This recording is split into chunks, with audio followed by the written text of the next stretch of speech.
দেখছেন মহাকার্টুন TV network.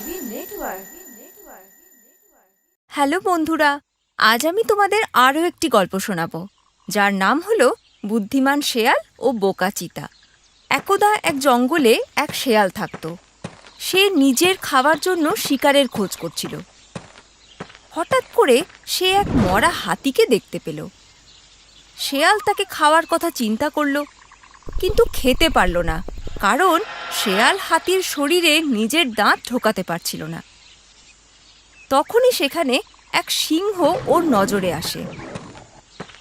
শেয়াল ভাবে, মরা হাতিটাকে তো আমি চিড়ে ফেলতে পারছি না।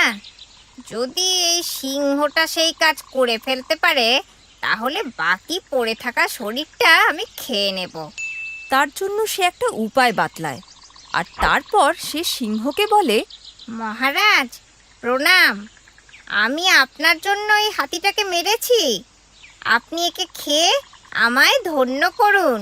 সিংহ কিছুক্ষণ ধরে ওই মৃত হাতিটাকে দেখতে লাগলো, আর তারপর ওই শেয়ালটার দিকে চাইলো এবং বলল, আমি কারোর দ্বারা হত্যা হওয়া শিকার খাই না, তুই বরং এটা খেয়ে ফেল। তা শুনে শেয়াল ফের ভাবতে লাগলো, হাতির এত মোটা শরীরটাকে আমি খাই কি করে। আবারও চিন্তিত হয়ে পড়ে। কিছুক্ষণ পরে ও একটা বাঘকে দেখতে পায়।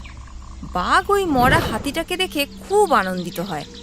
শেয়াল বাঘের চাল বুঝে ফেলে। বাঘকে সে বলে, তুমি কেন এদিকে এসেছো বন্ধু? এ তোমার খাদ্য নয়, এই হাতিটাকে সিংহ মেরেছে, আর এটা পাহারা দেওয়ার জন্য আমাকে এখানে রেখেছে। আর সিংহ যদি এটা দেখে ফেলে যে তুমি একে খেতে এসেছো, তাহলে তোমাকে জ্যান্ত রাখবে না। তাই তোমার এখান থেকে পালিয়ে যাওয়াই ভালো, আর এ মুখো হয়েও না।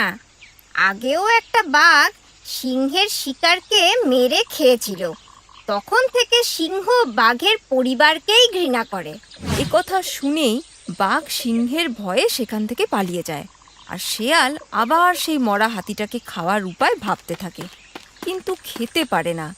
অল্প কিছুক্ষণের মধ্যেই সে একটি চিতাকে দেখতে পায়। শেয়াল জানে যে চিতার দাঁত ভীষণ ধারালো, আর সে এই হাতির শরীর ছিঁড়ে ফেলতে পারবে। তাতে ওর পক্ষেও হাতিটাকে খাওয়া সহজ হয়ে যাবে। এটা চিন্তা করে ও চিতাকে বলে, চিতা ভাই, কোথায় যাচ্ছ? দেখে মনে হচ্ছে খুব ক্ষুধার্ত। মনে হচ্ছে অনেক দিন হলো কিছু খাওয়া হয়নি, আর কিছু মেলেও নি। হ্যাঁ ভাই, অনেক দিন হলো কিছু মেলেনি, আর খিদেও খুব পেয়েছে। মনে হচ্ছে আজও খাবার মিলবে না। বলতে বলতে চিতা মরা হাতির দিকে দেখতে থাকে আর ভাবে, ইস, যদি আমি এটা পেয়ে যাই তাহলে দারুণ মজা হয়। খিদেটাও খুব জোরে পেয়েছে।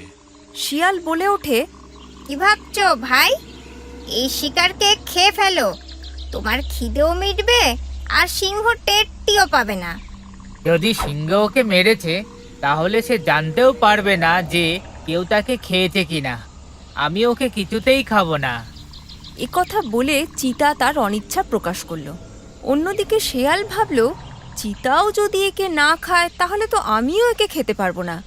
সে আবার তাকে বোঝানোর চেষ্টা করতে লাগলো, যাতে চিতা ওটাকে খায় আর সেও খেতে পারে।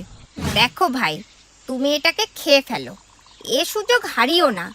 এখন সিংহ এখানে নেই, যেই না সে আসবে আমি তোমায় বলে দেব, তুমি তখন পালিয়ে যেও। এটা শুনেই চিতা বলল, ঠিক আছে ভাই, তুমি যখন এত করে বলছো, এখন আমি একে খেয়ে নিচ্ছি। সিংহ যখন আসবে আমায় বলে দিও, মনে করে ভুলে যেও না। শেয়াল বলে, ঠিক আছে ভাই, আমি তোমাকে বলে দেব। শেয়াল কথা বলতেই চিতা হাতিটাকে খাওয়া শুরু করে দেয়। তারপর আর কি, শেয়াল যেই দেখলো যে চিতা ওপরের শক্ত মাংস খেয়ে ফেলেছে আর তার খেতে কোনো অসুবিধা হবে না, অমনি সে চিতাকে আওয়াজ দিল, আরে চিতা ভাই, সিংহ এসে পড়লো বলে তুমি পালাও। এই কথা শুনেই চিতা সেখান থেকে পালিয়ে যায়, আর শেয়াল সেই মরা হাতিটাকে খাওয়া শুরু করে দেয় আর নিজের খিদে মেটায়। সে সেটাকে বেশ কিছুদিন ধরে চালায়।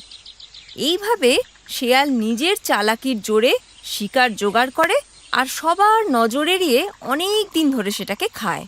তাহলে বাচ্চারা, এই কাহিনী থেকে আমরা এটাই শিখলাম যে বুদ্ধির দ্বারা কঠিন থেকে কঠিনতর কাজও সহজেই করে ফেলা যায়। যদি আমাদের ভিডিওটি আপনার ভালো লেগে থাকে তাহলে এটিকে লাইক করুন, চ্যানেল সাবস্ক্রাইব করুন এবং আমাদের কার্টুন শোজ সবার প্রথমে দেখার জন্য বেল আইকন প্রেস করতে ভুলবেন না।